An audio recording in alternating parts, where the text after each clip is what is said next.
મહત્વના સમાચાર જોઈએ તો એસીબીનું એક સફળ ટ્રેપ ઓપરેશન થયું છે બનાસકાંઠામાં. તલાટીના પતિ છે કે જેઓ લાંચ લેતા રંગે હાથો ઝડપાયા છે. જી હા, મહત્વનો આ ખુલાસો છે એસીબી દ્વારા કરવામાં આવ્યો છે. સરપંચ પતિ લાંચ લેતા ઝડપાયા છે. આ કેસ 2019ની વાત છે, જેમાં છાપી ગ્રામ પંચાયતમાં જીઆઈડીસીમાં જાહેર હરાજી દ્વારા ટીડીઓ દ્વારા કુલ 27 પ્લોટ લાભાર્થીઓને આપવામાં આવ્યા હતા. તે પૈકી એક પ્લોટ ફરિયાદી પણ ખરીદ્યો હતો, જે બાદમાં આખો મામલો ડીડીઓ વિકાસ કમિશનર હાઈકોર્ટ સુધી પહોંચ્યો હતો અને કાનૂની દાવપેચમાં પ્લોટ ધારકો અટવાયા હતા.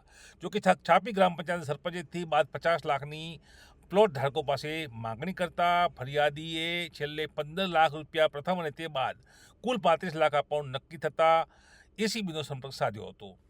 ફરિયાદી એસીબીનો સંપર્ક સાધતા તે બાદ છટકું, અને આજે આ છટકામાં એસીબી ટીમે સરપંચ પતિને 15 લાખની લાંચ લેતા રંગે હાથ ઝડપ્યા છે.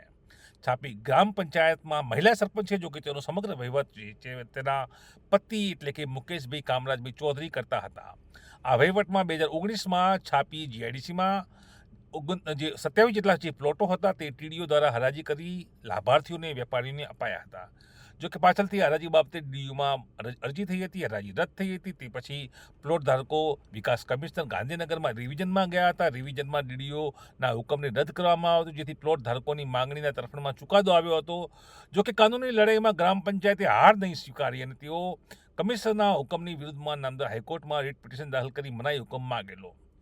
જો કે હાઈકોર્ટે મનાઈ હુકમ કે કોઈ વચગાળાનો હુકમ કરેલો નહીં, પરંતુ આ રીટ પિટિશન હાઈકોર્ટમાં અત્યારે પેન્ડિંગ હોય. પંચાયત દ્વારા ઘરની ધોરાજી ચલાવવામાં આવેલી અને ફરિયાદીને પોતાના પ્લોટમાં કરેલા બાંધકામને પંચાયતે તોડી નાખેલો અને તમામ પ્લોટનો કબજો લઈને આ જમીન પંચાયતની માલિકીના હોવાનો મોટું એક બોર્ડ મારી દીધેલો.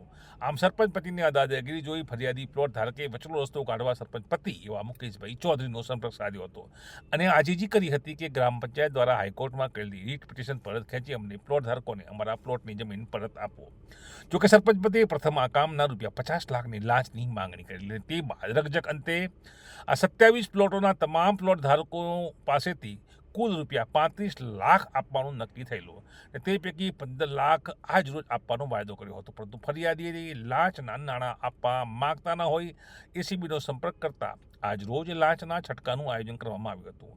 આ લાંચના છટકા દરમિયાન બંને આરોપી એવા સરપંચ પતિ મુકેશ ચૌધરી અને બોર ઓપરેટર પ્રવીણ નાણબી ઠાકોર કે જે બોર ઓપરેટર ગ્રામ પંચાયતના કામકાજ છે, બંને પીડિત ફરિયાદીની ઓફિસમાં ગયા હતા અને ફરિયાદી સાથે હેતુલક્ષી પૈસાની વાતચીત કરી લાંચની માંગણી સ્વીકારી હતી. પૈસા લેતા જ એસીબી તે વખતે રંગી હાથ ઝડપી પડ્યા હતા.